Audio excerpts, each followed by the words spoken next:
Price Lord. நம்ம இந்த வாரம் நம்ம மத்தேயு 5ஆம் அதிகாரம் நம்ம தியானிச்சுட்டு வரோம். மத்தேயு 5ஆம் அதிகாரத்துடைய மலை பிரசங்கம், த பியாட்டிடியூட்ஸ், பி ஆட்டிடியூட், அதை நம்ம கடந்த வாரத்துல இருந்து நம்ம பார்த்துட்டு இருக்கிறோம். இன்றைய நாள்ல 4-5 வசனங்கள் நம்ம தியானிக்க போறோம். துயரப்படுகிறவர்கள் பாக்கியவான்கள், அவர்கள் ஆறுதல் அடைவார்கள் என்று சொல்லி நம்ம வாசிக்கிறோம் 4ஆம் வசனத்துல. Blessed are those who mourn, for they shall be comforted என்று சொல்லி பார்க்கிறோம். கிரேக்க வார்த்தை துயரப்படுறது, மோன் அப்படின்னா பென்தியோ அப்படின்ற அந்த வார்த்தை, அது கிரேக்க லாங்குவேஜ்ல ஏதோ ஒரு சாதாரண வருத்தத்தை குறிக்கிறது கிடையாது. Not an ordinary sadness. அது யாரையோ இழந்து போற துயரம், ஒரு ரொம்ப ஒரு ரொம்ப ஒரு சோகமான ஒரு நிகழ்வை அது குறிக்கிற ஒரு வார்த்தை. சோ ஆண்டவர் இந்த இடத்துல ஏதோ ஒரு தப்பு செஞ்சுட்டோம், வருத்தப்படுறேன் அப்படின்னு சொல்ற அந்த ஒரு இமோஷனல் உணர்வை குறிக்கல. ஆனா இந்த பாவத்துடைய தீவிர தன்மை, இல்லை என்றால் நம்மளுடைய ஆவிக்குரிய வாழ்க்கையில நம்ம விழுந்து போய்கொண்டே இருக்கிற ஒரு நிலைமை, இல்லை என்றால் மனித குலத்துடைய சீர்கெட்ட நிலைமை இப்படி இருக்கே, ஜனங்கள் எல்லாம் ரட்சிக்கப்படணுமே, இப்படி ஒரு பாவத்துல இருக்கிறாங்களே, ஆண்டவருக்கும் கடவுளுக்கும் இந்த பாவத்தினால ஏற்பட்ட இந்த பிளவு, இதை எல்லாவற்றையும் பார்க்கும்போது எந்த எந்த ஜனங்களுக்கு மனதுல ஒரு பெரிய ஒரு துயரம் வருகிறதோ, ஒரு பாரம் சொல்றோம் இல்லையா, எனக்கு ரொம்ப ஆத்ம பாரமா இருக்கு, இந்த உலகம் இப்படி போயிட்டு இருக்கே, நான் இப்படி பண்ணிட்டேனே அப்படின்னு சொல்லி ஒரு ஆண்டவரோடு உள்ள உறவு துண்டிக்கப்படும் போது வருகிற அந்த துயரத்தை, அந்த வருத்தத்தை இது எக்ஸாக்டா குறிக்கிறது என்று சொல்லி வியாக்கியானர்கள் சொல்றாங்க. அப்போ துயரப்படுகிறவர்கள் பாக்கியவான்கள், அவர்கள் ஆறுதல் அடைவார்கள் என்று சொல்லி நம்ம இன்னும் இதை கொஞ்சம் ஆழமாய் யோசிக்கும் போது வேதாகமத்துல நிறைய விதமான துயரங்களை நம்ம பார்க்கிறோம்.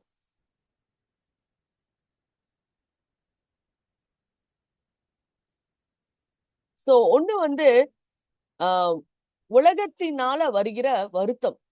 அதாவது நான் இதை தொலைச்சிட்டேன், என் வீட்டுல இப்படி ஒண்ணு நடந்துருச்சு, நான் நினைச்ச வேலை எனக்கு கிடைக்கல, என்னுடைய பேர் கெட்டுருச்சு, இப்படியெல்லாம் சொல்லி யோசிக்கிற ஒரு வேர்ல்ட்லி சாரோ. ரெண்டாவது ரொம்ப யதார்த்தமான ஒரு பிரச்சனை, ஒரு துயரம். அது என்னன்னா உடம்பு சரியில்லாம இருக்கிறது, இல்லைன்னா உறவுகள்ல ப்ராப்ளம் வருது. இப்ப எப்படி மரணம் குடும்பத்துல நிகழும் போது கர்த்தர் லாசருவை அவர் லாசரு கல்லறைக்கு போய் அவர் அழுறத நம்ம வேதாகமம் நமக்கு சுட்டி காட்டுகிறது.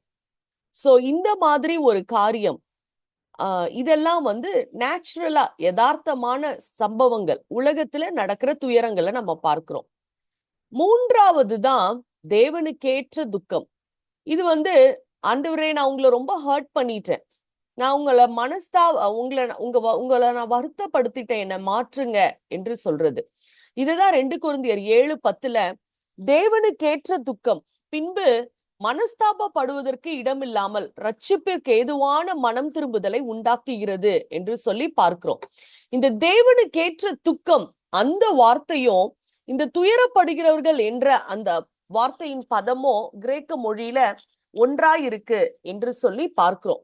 சோ இந்த தேவனுக்கேற்ற துக்கம் நம்மை உருக்குலைக்காது. ஒருவேளை மத்த துக்கங்கள், நம்ம இப்ப பார்த்த உலக பிரகாரமான துக்கம், இதெல்லாம் ஒரு மனுஷனை ரொம்ப ஒரு ஆறுதல் அடைய செய்யாம உருக்குலைத்து விடும். ஆனால் இந்த தேவனுக்கேற்ற மனஸ்தாபப்படுறது கர்த்தரிடத்துல நம்மளை கொண்டு சேர்த்தருளும் என்று சொல்லி பார்க்கிறோம். சோ இது நம்ம யோசிக்கலாம், எப்படி துயரப்படுறது எப்படி ஒரு பாக்கியத்தை கொடுக்கும், அது எப்படி ஒரு பிளெஸ்ஸிங்கா இருக்கும் அப்படின்னு சொன்னா, அது கிருபையின் வாய்க்கால்கள் திறக்கிறதற்கு ஒரு ஒரு ஒரு ஓப்பனிங்கா இருக்கும் அப்படின்னு சொல்லி பார்க்கிறோம். சோ இப்போ ஒரு பேஷண்ட் இருக்காங்க, அவங்களுக்கு உடம்பு சரியில்லை, அவங்க எந்த ஒரு சிம்டமையும் கேட்டுக்கொள்ள விரும்பல அப்படின்னா அவங்களுக்கு சுகம் கிடைக்காது. ஆனா என்ன பிரச்சனை, எதுனால நான் ஃபேஸ் பண்ண ரெடி, அந்த துயரத்தை நான் கேட்டுக்கிறேன் அப்படின்னு சொல்லி போறவங்களுக்கு தான் ட்ரீட்மெண்ட் கிடைக்கும்.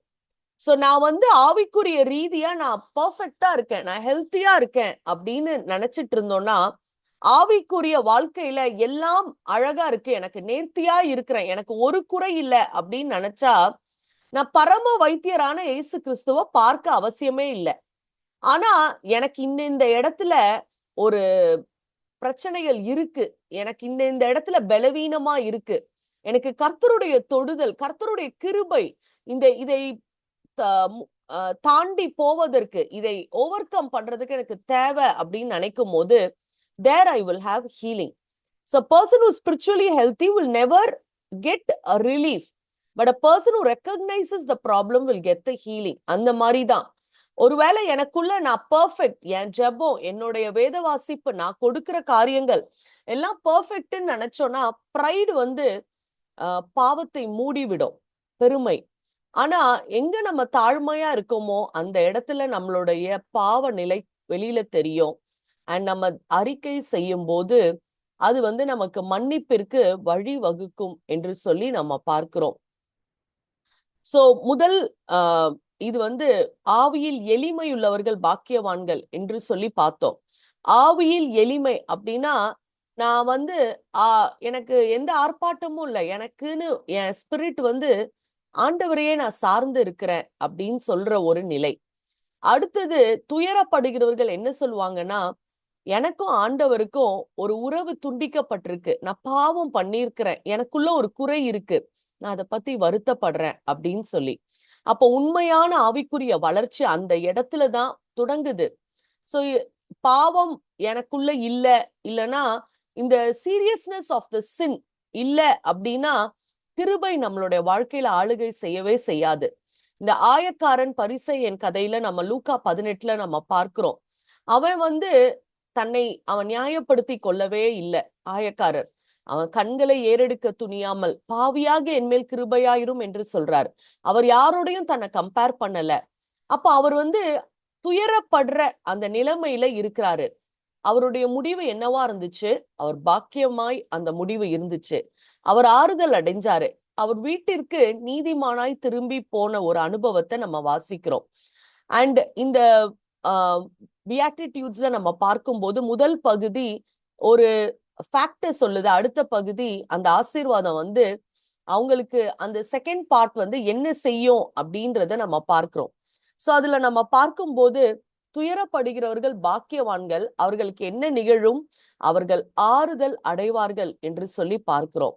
அப்ப அந்த ஆறுதல், கம்ஃபர்ட், பாராக்லியோ அப்படின்ற அந்த வார்த்தை வந்து கர்த்தர் நம்ம பக்கத்துல வந்து நம்மளை என்கரேஜ் பண்ணி நம்மளை ஸ்ட்ரெங்தன் பண்ணுவாரு.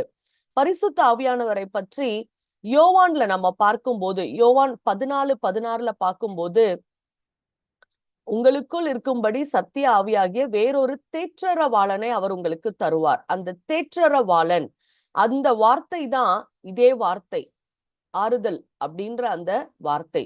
சோ ஆண்டவர் நம்மளுடைய கண்ணீரை புறக்கணிக்கிற தேவன் அல்ல. எந்த கர்த்தர் நம்மளை எச்சரிக்கிறாரோ அவரே நமக்கு, நம்ம அப்படியே துக்கப்பட்டு துயரப்பட்டு ஆண்டவரை விட்டு விலக தேவையில்லை. ஆண்டவர் நம்மளை தைரியப்படுத்துவாரு. சோ நம்மளுடைய பாவம் என்ற அந்த நிலைமையிலிருந்து, அந்த துயரத்திலிருந்து நாம் மீண்டு ஆண்டவருடைய மன மன்னிப்பை நம்ம பெற்று கொள்ளும் போது, ஆண்டவரோடு திரும்ப அந்த உறவில புதுப்பிக்கப்படும் போது, திரும்ப ஆண்டவரோடு ஐக்கியப்படும் போது வருகிற ஒரு சந்தோஷம், ஒரு ஆறுதல் இருக்குல்ல, அதுதான் இந்த வசனம் குறிப்பிடுகிறது. துயரப்படுகிறவர்கள் பாக்கியவான்கள், அவர்கள் ஆறுதல் அடைவார்கள் அப்படின்னு சொல்லி. சோ இந்த தேவனுக்கு ஏற்ற துக்கம் வந்து நம்மளுக்கு எதுல இருந்தெல்லாம் விடுதலை கொடுக்கும் அப்படின்னு பார்த்தா, நம்மளுடைய குற்ற உணர்வுல இருந்து நமக்கு வந்து ஒரு மன்னிப்பு நிலை, ஃப்ரம் கில்ட் டு ஃபர்கிவ்னஸ். ஆக்கினைக்குள்ளாக நம்ம தீர்க்கப்படாதபடி ஆண்டவர் கொடுக்கிற மன்னிப்பை நாம் பெற்றுக்கொள்ள. இரண்டாவது, நொறுங்குண்ட ஆவியிலிருந்து ஆண்டவர் நமக்கு ஒரு புதுப்பிக்கிற ஒரு அனுபவத்தை கொடுக்கிறார். சங்கீதம் 51:17 வாசிக்கிற மாதிரி. மூன்றாவது, கண்ணீர்ல இருந்து ஆண்டவர் ஒரு நித்திய சந்தோஷத்தை கொடுக்கிற தேவனாய் இருக்கிறார். இது எல்லாமே தேவனுக்கேற்ற துக்கங்கள் நம்மளை கொண்டு செல்லுகிற பாதையா இருக்கும். சோ வந்து என்னுடைய தனிப்பட்ட நான் வந்து பாவத்தை குறித்து மட்டும்தான் நான் துயரப்படுவேனா அப்படின்னு கேட்டா, ஆண்டவருடைய பிள்ளைகள் வந்து மற்றவங்க கஷ்டப்படும் போது, சபை துன்புறுத்தப்படும் போது, அநியாயங்கள் இழைக்கப்படும் போது, ஜனங்கள் ஆண்டவரை விட்டு ரொம்ப தூரமா போயிருக்கும் போது, இந்த சமூகத்தை குறித்து ஒரு ஒரு தேவனுக்கேற்ற துக்கத்தையும் இது குறிக்குது. சோ ஏசு கிறிஸ்து எருசலேமை பார்த்து கண்ணீர் விட்டார். ஏன்னா அவங்க கண்டினியூஸா ஆண்டவரை ரிஜெக்ட் பண்றாங்களே அப்படின்னு சொல்லி. எரேமியா புலம்பல் தீர்க்கதரிசி இஸ்ரவேலை பார்த்து எப்பொழுதுமே அவர் என்ன பண்றாரு? கண்ணீர் வடிக்கிறார். பவுலுக்கும் அதே கவலை இருந்தது. சோ ஆண்டவரோடு நெருங்கின இருதயம் வந்து ஆண்டவர் எதை குறித்து பாரப்படுறாரோ, ஆண்டவரை வருத்தப்படுத்துற காரியம் நம்மளையும் என்ன பண்ணிரும்? துயரப்படுத்த ஆரம்பிச்சிரும் அப்படின்னு சொல்லி நம்ம பார்க்கிறோம். அண்ட் அடுத்த 5வது வசனத்துல சாந்த குணமுள்ளவர்கள் பாக்கியவான்கள், அவர்கள் பூமியை சுதந்தரித்துக் கொள்வார்கள் என்று சொல்லி பார்க்கிறோம். நிறைய நேரத்துல இந்த வசனத்தை வந்து நிறைய நம்ம தவறாய் புரிந்து கொள்ள நேரிடும். ஏன்னா உலகத்துல சாந்தம் அப்படின்னு சொன்னா ரொம்ப பலவீனமா, ரொம்ப அமைதியாய், இந்த டோர்மேட் பிஹேவியர் அப்படின்னு சொல்லுவாங்க. எல்லாரும் என் தலை மேல ஏறி போய்க்கொண்டே இருங்க, நான் அமைதியா இருக்கிறேன் ஏன்னா நான் சாந்தமா இருக்கணும் அப்படின்னு சொல்லி, ஆர் நம்பிக்கை இல்லாத தன்மை, ஆர் பேசுவதற்கு நம்மளை நாமளே டிஃபெண்ட் பண்ணி பேசுவதற்கு முடியாத ஒரு சூழ்நிலையா இருக்கலாம்.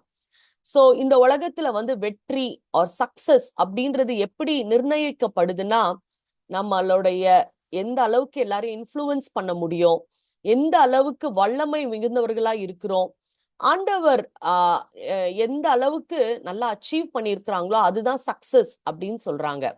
ஆனா நம்ம பார்த்த மாதிரி இந்த பியாட்டிடியூட்ஸ், இந்த மலை பிரசங்க வசனங்கள் எல்லாமே தேவனுடைய ராஜ்யத்தின் பிள்ளைகளாகிய நமக்கு எழுதி கொடுக்கப்பட்ட ஒரு அரசாணைகள் போல, ஒரு மேனிஃபெஸ்டோ, கிங்டம் மேனிஃபெஸ்டோ என்று சொல்லி நம்ம போன வாரத்துல பார்த்தோம். சோ வந்து ஏசு கிறிஸ்து பேசினத கேட்டுட்டு இருந்த அந்த ஜனங்களே நம்ம யோசித்து பார்த்தா அவங்களாலேயே இதை ஏற்றுக்கொள்ள முடியாத ஒரு சூழ்நிலை இருந்திருக்கும். ஏன்னா அவங்க வந்து ரோம சாம்ராஜ்யத்துல வாழ்ந்து கொண்டு இருக்கிறாங்க. அங்க வந்து ரொம்ப மிலிட்டரி பலம் இருக்கு. அவங்க எல்லாரையும் அடிமைத்தனத்தோட ஆளுகை பண்ணிட்டு இருக்கிறாங்க. சின்ன சின்ன குறுநில மன்னர்களை போட்டு ஆளுகை பண்ணிட்டு இருக்கிறாங்க. இவங்களுக்குன்னு ஒரு ஃப்ரீடம் கிடையாது. அவங்க ஃபுல் அத்தாரிட்டிய யூஸ் பண்றாங்க. இந்த இடத்துல ஆண்டவர் அவங்களெல்லாம் பார்த்து, நீங்க சாந்த குணமுள்ளவர்களா இருங்க, பூமியை நீங்க சுதந்திரிச்சுப்பீங்க அப்படின்னு சொல்லும் போது அவங்களால ஏற்றுக்கொண்டிருக்க முடியாது. சோ இந்த இடத்துல ஆண்டவர் எதை மீன் பண்றாருன்னா, the meek will inherit the earth. அப்போ நம்மளுக்கு வந்து இன்னைக்கு உலகமுமே வந்து அந்த சாந்த குணத்துக்கு எதிரான காரியங்களை தான் நமக்கு இன்னைக்கு உலகம் கற்றுக் கொடுத்து கொண்டிருக்கிறது.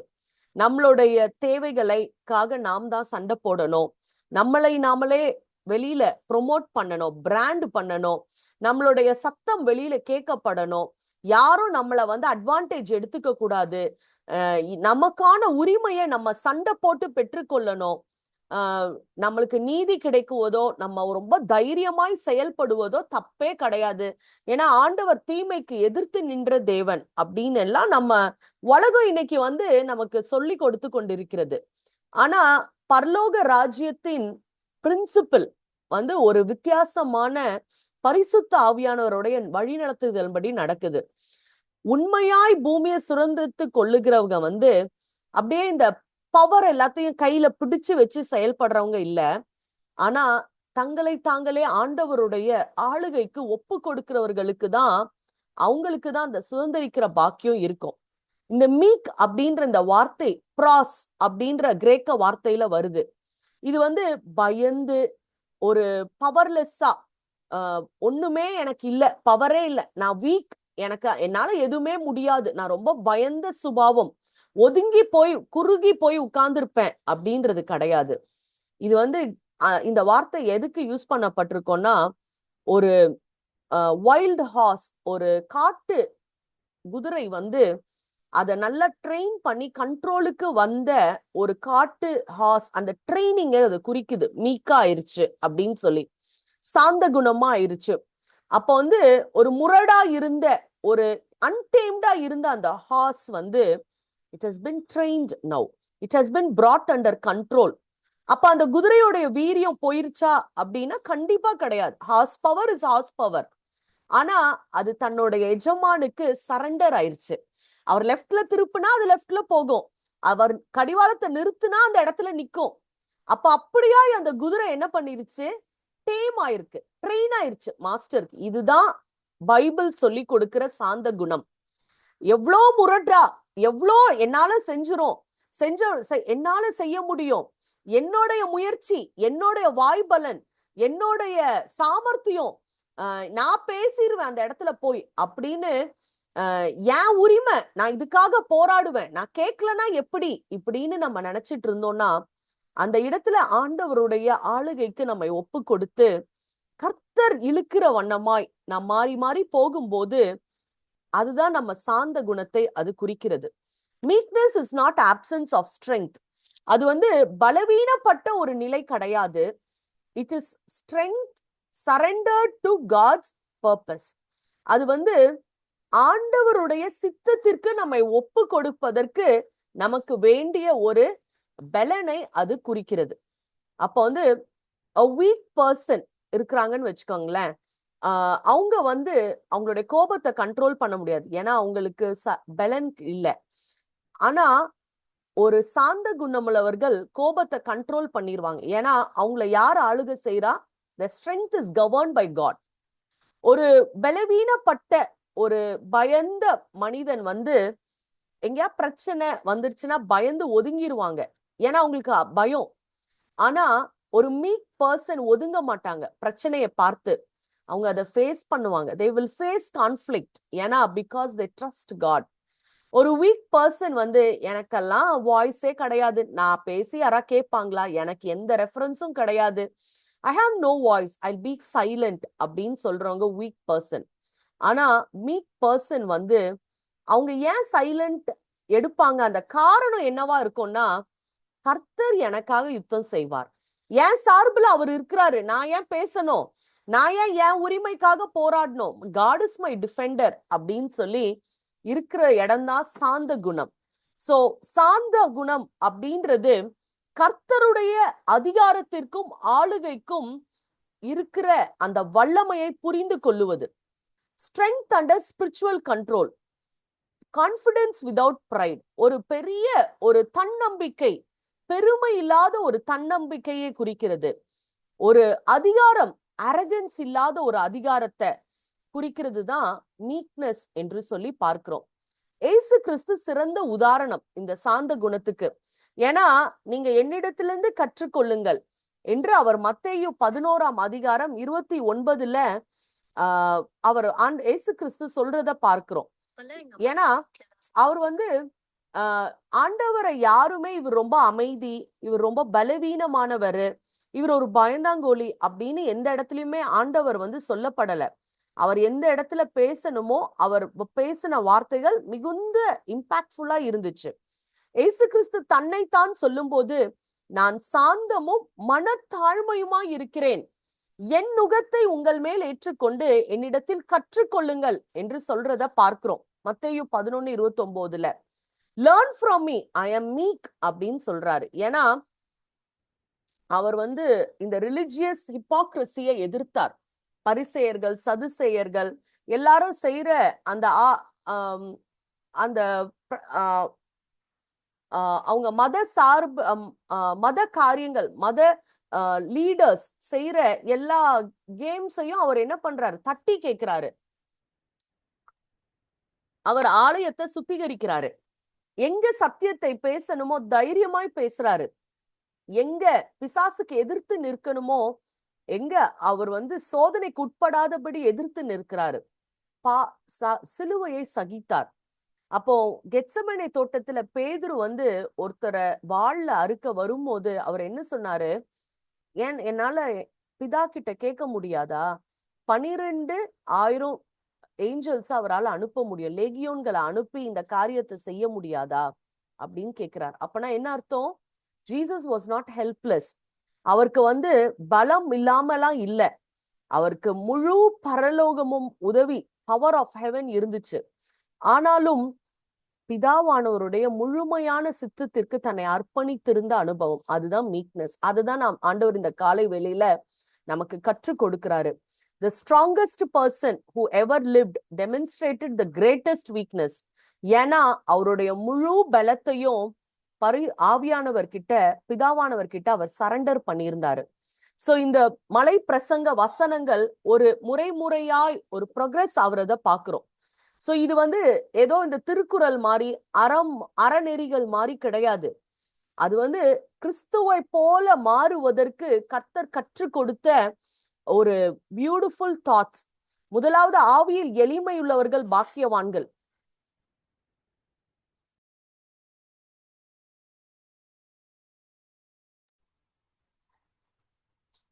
சோ ஆவியில் எளிமையுள்ளவர்கள் பாக்கியவான்கள். அவங்க ஆவியில் எளிமை அப்படின்னும் போது அவங்க ஆண்டவர் எனக்கு தேவை என்று சொல்ற ஒரு கட்டம். அடுத்தது, துயரப்படுகிறவர்கள் பாக்கியவான்கள் அப்படின்னும் போது ஆண்டவர் எனக்கு தேவை, எனக்கு பாவம் என்னை துயரப்படுத்துகிறது, இந்த உலகத்தின் பரிதாப பாவ நிலை என்னை துயரப்படுத்துகிறது, ஒரு புதுப்பித்தல் அவசியம் என்று சொல்லுகிற ஒரு நிலை. மூன்றாவது, சாந்த குணமுள்ளவர்கள் பாக்கியவான்கள் அப்படின்னும் போது மிகுந்த பொறுமை, மிகுந்த அமைதி, ஒரு தாழ்மையோடு ஆண்டவரிடத்துல நான் எல்லாத்தையும் ஒப்பு கொடுத்துட்டேன், அவர் பார்த்து கொள்ளுவார் என்ற ஒரு கட்டம். அப்போ ஒவ்வொரு மலை பிரசங்க கோட்பாடும் அடுத்தடுத்த படிநிலைக்கு நம்மை அழைத்து செல்கிறது. ஆண்டவர் தேவை என்று நாம் நினைக்கும் போது அவங்களுக்கு தான் அந்த துயரப்படுகிற அனுபவம் வரும். துயரப்படுறவங்களுக்கு தான் ஆண்டவர் உடைய ஆளுகை அவசியமாய் தேவைப்படும். அந்த ட்ரைனிங் ஆஃப் த ஹார்ஸ் இருக்கும்னு சொல்லி நம்ம பார்க்கிறோம். அண்ட் இதே சாந்த குணம் சங்கீதம் 37 நம்ம வாசிக்கிறோம். சங்கீதம் 37:11 வாசிக்கும் போது இதே வசனத்தை மேற்கோள் அங்கேயும் நம்ம பார்க்கலாம். சங்கீதம் 37:11 பார்த்தோம்னா, சாந்த குணமவர்கள் பூமியை சுதந்திரித்து மிகுந்த சமாதானத்தினால் மன மகிழ்ச்சியா இருப்பார்கள் என்று சொல்லி நம்ம பார்க்கிறோம். So the meek shall inherit the land and shall delight themselves in abundant peace என்று சொல்லி பார்க்கிறோம். So இந்த சங்கீதம் 37 இந்த பிரச்சனை, நான்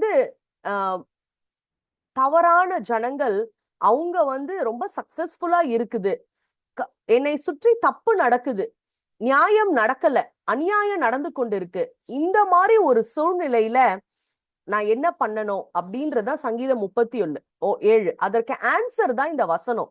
பொல்லாதவர்களை குறித்து எரிச்சல் அடையாதே, நியாயக்கேடு செய்கிறவர்கள் மேல் பொறாமை கொள்ளாதே, அவங்க புல்ல போல அறுப்புண்டு போயிருவாங்க.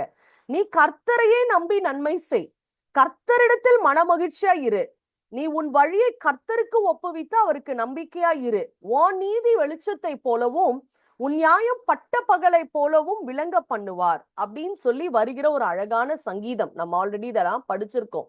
அப்போ இந்த மாதிரி உலகத்துல அநியாயம் நடக்குது, நமக்கு எதிராய அநியாயங்கள், என்னுடைய நியாயங்கள் பறிக்கப்படுகிற ஒரு சூழ்நிலையில நான் போய் சண்டை போடணுமா, நான் எனக்கு எதிரா என்னுடைய டிஃபென்ஸ் ஸ்டேட்மெண்ட்ஸை ரெடி பண்ணணுமா, என்ன நானே ப்ரூவ் பண்ணணுமா, இம்மீடியட் ஜஸ்டிஸ் வேணும், உடனே இன்னைக்கு இதுக்கு ஒரு முடிவு கட்டி ஆகணும்னு நான் சொல்லிக்கொண்டு அலையிறேனா?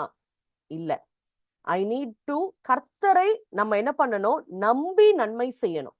கர்த்தரை மாத்திரம் நம்ம நம்பி நன்மை செய்யணும். கர்த்தர் கொடுத்த பொறுப்பு, கர்த்தர் கொடுத்த குடும்பம், கர்த்தர் கொடுத்த உறவுகள், அப்போ எல்லாத்துலயுமே இது ஆண்டவர் கொடுத்தது, ஆண்டவர் பார்த்து பாரு அப்படின்றதான் இந்த சங்கீதம் 37 அழகாய் நமக்கு சுட்டி காட்டுகிறது.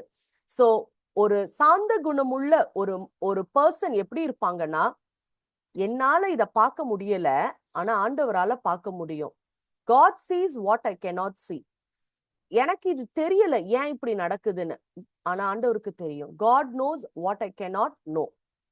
என்னால இதுல தர்க்கம் பண்ண முடியல, என்னை நானே டிஃபெண்ட் பண்ண முடியல, ஆனா ஆண்டவர் எனக்காக யுத்தம் செய்வார், ஆண்டவர் எனக்காக பரிந்து பேசுவார். God can defend me better than I can defend myself என்று சொல்லி நம்ம பார்க்கிறோம். சோ எந்த இடத்துல என் மேல நான் அப்படின்னு நினைக்கிறத நம்ம நிறுத்துறோமோ, அந்த இடத்துல சாந்த குணம் வெளிப்படுது அப்படின்றத நம்ம பார்க்கிறோம். It is releasing control to God. இப்போ ஒரு அப்பாவும் ஒரு பையனோ விளையாடுகிற ஒரு கதையை நம்ம அடிக்கடி வாசிச்சிருக்கோம், நிறைய இந்த ஆல்பபெட்ஸை வச்சு. அப்போ அந்த ஆல்பபெட்ஸை வச்சு இந்த பையனுக்கு ஒரு பெரிய டவர் கட்ட ஆசை, பெரிய டவர். அப்ப அவங்க அப்பா அழகாய் அடுக்கி காண்பித்து கொண்டிருக்கிறார். ஒவ்வொரு வாட்டியும் அந்த டவர் பெருசா ஆகும் போது அந்த பையன் துரு துருன்னு அது உயர உயர அதுல கை வச்சு கலைச்சு விட்டுறான், அவன் கைய ஹெல்ப் பண்றேன்ற பேர்ல. அப்ப அவங்க அப்பா கடைசியா சொல்றாரு, தம்பி நான் உனக்கு கெட்டணும் அப்படின்னு நினைச்சேன்னா என்ன அலோவ் பண்ணு, நான் உனக்கு கெட்டி காட்டுறேன் அப்படின்னு சொல்லி. அதுதான் ஆண்டவர் நம்ம கிட்ட சொல்ற ஒரு காரியம். நம்ம நிறைய நேரத்துல கர்த்தாவே எல்லாவற்றையும் கர்த்தர் எனக்காக யாவையும் செய்து முடிப்பார், உம்முடைய சமூகத்தில் நான் சாட்டி விட்டேன் அப்படின்னு சொல்றோமே தவிர, ஆண்டவரே நீங்க என் வாழ்க்கைய கட்டுங்க, என் ஃபியூச்சரை பாருங்க அப்படிலாம் சொல்லிட்டு எங்க எங்க சான்ஸ் கிடைக்குதோ அந்த இடத்துல எல்லாம் நம்ம கைய வச்சு நம்ம ஐடியாவை கொடுத்து நம்மளுடைய விதத்துல நம்ம என்ன பண்ணி விட்டுருவோம், அதை கண்ட்ரோல் எடுத்துக்கிட்டே இருப்போம். we refuse to release control. சாந்த குணம் அப்படின்னும் போது எப்படி அந்த குதிரை தானா ஓடாது, அதுக்கு எந்த சைடு போகணும்னு தெரியும், அதுக்கு பலம் அவ்வளோ இருக்கு, ஹார்ஸ் பவருக்கு. ஆனா அது அந்த மாஸ்டர் சொல்ற பாதையில மாஸ்டர் நில்லுனா இந்த இடத்துல கட்டி வச்சுட்டாருன்னா அந்த இடத்துல அமைதியா நிக்கும், ஓட சொன்னா ஓடும். அதுதான் meekness. biblical meekness says, Lord, I trust you enough to do the work அப்படின்னு சொல்லி நம்ம பார்க்கிறோம். மோசேயும் ஒரு சாந்த குணம் உள்ளவராய் இருந்தார். அப்படின்னா அவர் எப்படி அந்த ஜனங்களை வந்து நடத்தியிருப்பாரு? அவரு பார்வோன்ட்ட பேசுறாரு, இவ்வளோ பெரிய ஜனங்கள் முரட்டாட்டமா பண்ணும் போது அவர் இது பண்றாரு, எத்தனையோ ராஜாக்களை சந்தித்தார், பெரிய பொறுப்புகளை அழகாய் நேர்த்தியாய் இந்த பிரைட் இந்த இன்டெலிஜென்ட் ஜெனரேஷனை அவர் தான் நடத்தி உருவாக்கி ஸ்ட்ரீம்லைன் பண்ணி கொண்டு வந்தார். அப்ப அவர் சாந்த குணம் ஏன் பைபிள் கொடுத்திருக்கு? அந்த சாந்த குணத்துல லீடர்ஷிப் இல்லாம இல்ல, அது அந்த லீடர்ஷிப்ப மெருகேத்துனதா இருக்கு. ஒரு பெருமையான லீடர் என்ன சொல்லுவாங்க, எல்லாம் என் தலையில தான் ஓடுது அப்படின்னு சொல்லுவாங்க. ஆனா ஒரு சாந்த குணம் உள்ள ஒரு முதலாளியோ ஒரு ஃபேமிலி லீடரா இருக்கட்டும், ஒரு ஒர்க் பிளேஸ்ல நம்ம கொடுத்த ரெஸ்பான்சிபிள் லீடரா இருக்கட்டும், I am responsible before God, இது கர்த்தர் எனக்கு கொடுத்த வேலை, பொறுப்பு, நான் ஆண்டவருக்கு முன்பாய் நான் வந்து ரெஸ்பான்சிபிளா இருப்பேன் அப்படின்னு சொல்லுவாங்க. ஒரு சர்வெண்ட் ஆட்டிடியூடோட எல்லாரையும் நம்ம சர்வ் பண்ற ஒரு அனுபவத்துக்குள்ள நாம் கடந்து போக அழைக்கப்படுகிறோம். அண்ட் வந்து ட்ரூ மீக்னஸ் நம்ம வந்து இதுல ரெண்டு ரிஃப்ளெக்ஷன்ஸ், ரெண்டு இதை பார்த்திருக்கோம். ரெண்டு ரிஃப்ளெக்ஷன்ஸ்ல ஐ வீப் காட் கம்ஃபர்ட்ஸ், நான் துயரப்படும் போது ஆண்டவர் என்னை ஆறுதல் படுத்துவார் அப்படின்னு சொல்லி 4ஆம் வசனத்துல நம்ம பார்க்கிறோம். சோ நம்பிக்கையே இல்லாம அழுது கொண்டிருக்கிற அழுகையை கர்த்தர் ஆறுதல் படுத்த போறதில்ல. He is blessing the sorrow that brings back to God. தேவனுக்கேற்ற துக்கம் நமக்கு இருக்கும்போது ஆண்டவர் நம்மை புதுப்பித்து ஆறுதல் அடைய வைத்து கர்த்தரோடு ஒரு ஐக்கியத்திற்குள்ளாய் கொண்டு வருகிற தேவன். அவர் நம்மளை எப்பவுமே பார்த்து you come back to me என்று சொல்லுகிற காரியத்தை நம்ம பார்க்கிறோம். நொறுங்குண்ட ஆவியை அவர் புறக்கணியார். எங்கெல்லாம் எதெல்லாம் அவர் உடைத்து உபயோகப்படுத்தினாரோ, உடைந்த பாத்திரங்கள் பல மடங்கு தேவனுக்கு பயன்பட்டிருக்கு. ஒரு அவர் அப்பத்தை பிட்டு அப்படின்னும் போது ஒரு அந்த புரோக்கன் அலபாஸ்டர் அந்த நறுமணம் அதை அவ உடைத்து பூசும் போது ஒரு நொறுங்குண்ட இருதயம் வந்து ஒரு பெரிய கிருபையை வெளிப்படுத்துகிற ஒரு காரியம். ஆண்டவருடைய சிலுவை காயங்கள் கூட உடைக்கப்பட்ட அந்த அனுபவம் கூட நம்மளுடைய பாவத்திற்கு ஒரு பெரிய விமோசனமா இருந்துச்சுன்னு நம்ம சொல்லி பார்க்கிறோம். சோ வந்து தேவனுக்கேற்ற துக்கம் நம்மளை குற்ற உணர்வுல நிறுத்தி விடாம ஆண்டவருடைய ஆறுதலை பெற்றுக்கொள்ளுகிற ஒரு பாக்கியத்துல கொண்டு போய் நம் விடும். இன்னைக்கு உலகம் வந்து என்ன சொல்லணும்னா, உன்னுடைய வீக்னஸ் எல்லாம் நீ வெளிப்படுத்தாத அப்படின்னு சொல்லும். ஆனா ஆண்டவராகிய இயேசு கிறிஸ்து நீ உடைந்த நிலைமையில என் கிட்ட வா அப்படின்னு நம்மள சொல்ற தேவனா இருக்கிறார். இன்னைக்கு நமக்குள்ள ஒரு கேள்வி கேட்டு கொள்ளலாம். Do I mourn the consequences of sin or do I truly grieve the sin that separates my heart from God? இப்படி நான் செஞ்சுட்டேனே அப்படின்னு மேலோட்டமா நான் துயரப்பட்டு கொண்டிருக்கிறேனா, இல்லை இந்த பாவத்தின் விளைவை நினைத்து பயந்து துயரப்படுகிறேனா, இல்லை என் ஆண்டவருடைய இருதயத்தை நான் ரொம்ப வருத்தப்படுத்திட்டேனே, என்னையும் கர்த்தரையும் இந்த பாவம் விளக்கிருதே அப்படின்னு நான் துயரப்படுறேனா அப்படின்னு சொல்லி நம்ம ஒரு கேள்வி நம் முன் வைப்போம். நம்ம வந்து I will keep my heart tender before God, surrender my brokenness to him, receive his comfort and become a channel of grace to others என்று ஒரு தீர்மானம் எடுப்போம். ஒரு சென்சிட்டிவ் ஹார்ட்டோட நாம் அவருடைய ஆறுதலை நாம் அடைந்து நம் கிருபையின் வாய்க்கால்களாய் அநேகருக்கு பிரயோஜனமா இருக்க நம்மை அர்ப்பணிக்கலாம். 2வது ரிஃப்ளெக்ஷன், இந்த சாந்த குணமுள்ளவர்கள் பாக்கியவான்கள், அவர்கள் பூமியை சுதந்தரித்துக் கொள்வார்கள் என்ற வசனத்துல true meekness is when I have the strength to respond differently because I trust God completely. நான் முழுமையாய் ஆண்டவரை நம்பி இருக்கிறேன், அந்த இடத்துல என்னுடைய சாந்த குணம் வித்தியாசமாய் கிரியை செய்யும் அப்படின்று சொல்றோம். சோ சாந்த குணம் அப்படின்னா ஒரு பாசிவ் ஹார்ட் இல்ல, ஒரு அமைதியா இருக்கிற ஒரு இருதயம் இல்ல. அது வந்து நம்மளை யாராவது சீண்டும் போது நம்ம வந்து ஜென்டிலா இருக்கிற ஒரு அனுபவம், நம்மள கர்த்தர் உயர்த்தும் போது தாழ்மையா இருக்கிற ஒரு அனுபவம், நம்மளை யாராவது தவறாய் புரிந்து கொள்ளும் போது பொறுமையா இருக்கிற அனுபவம், யாருமே எனக்கு எந்த மரியாதையும் எனக்கு கிடைக்கல, நான் எவ்வளோ வேலை செய்யறேன், என்னெல்லாம் செய்யறேன், ஐ எம் அன்னோட்டிஸ்ட் அப்படின்னும் போது ஸ்டில் நான் ஃபெய்த்ஃபுல்லா இருக்கிற, திரும்பவும் உண்மையா இருக்கிற ஒரு அனுபவம் தான் அந்த மீக் ஹார்ட்டை குறிக்குது. சோ வந்து அது ஒரு quiet confidence, God is in control. Weak, silent, powerless அப்படின்னு கிடையாது. நிறைய நாமளே அந்த குட்டி பையனை போல நம்மளே சிச்சுவேஷன்ஸை கண்ட்ரோல்ல எடுக்கும் போது என்னாலையும் முடியும் அப்படின்னு நிறைய உள்ள பூந்து நிறைய செய்யும் போது நிறைய பிரச்சனைகள் வர வாய்ப்பு இருக்கு. ஆனா மீக்னஸ், சாந்த குணம் அப்படின்றது ஆண்டவருடைய நேரம், ஆண்டவருடைய கால அட்டவணை, ஆண்டவருடைய நியாய தீர்ப்பு, ஆண்டவருடைய வழி நடத்துதலுக்கு முற்றிலுமாய் நம்மளுடைய வாழ்க்கை பயணத்தை அர்ப்பணிக்கிற ஒரு நேரம். சோ வந்து ஆண்டவர் நமக்கு, மத்தவங்களுக்கு உலகம் சொல்றதெல்லாம் அவங்க கேட்டுப்பாங்க, ஆனா நமக்கு ஒரு பெரிய தேவன் இருக்கிறாரு. நம்மளை நாமளே ப்ரூவ் பண்ண அவசியம் இல்ல, நாமளே நம்மளோட எஃபர்ட்ஸை ப்ரொஜெக்ட் பண்ண அவசியம் இல்ல. ஆண்டவருக்கு இல்லாத வல்லமையா, ஆனா அவர் வந்து பிதாவுக்கு முழு சித்தத்திற்கு அர்ப்பணித்து அவர் போனாரு, அது மேன்மையாய் முடிந்தது. So true meekness is when I have the strength to respond differently. ஒரு வித்தியாசமாய் என்னுடைய அணுகுமுறைகள், என்னுடைய ரியாக்ஷன்ஸ் இருக்கிறது தான் சாந்த குணம். அவங்களுக்கு என்ன ஆசீர்வாதம் காத்திருக்கு, முழு பூமியை சுதந்தரித்துக் கொள்ளுகிற ஒரு அனுபவம், எல்லாத்தையும் நம்ம கையில நம்ம இன்ஹெரிட் பண்ற ஒரு பிளெஸ்ஸிங் ஆண்டவர் வைத்திருக்கிறார்.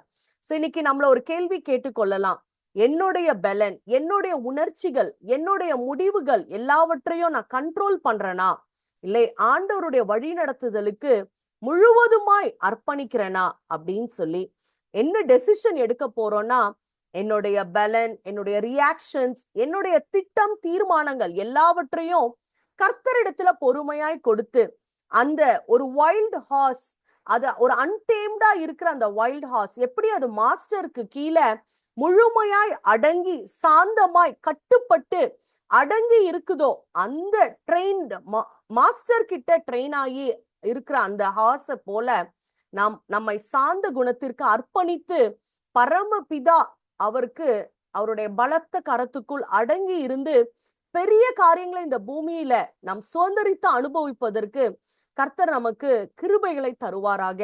Thank you very much.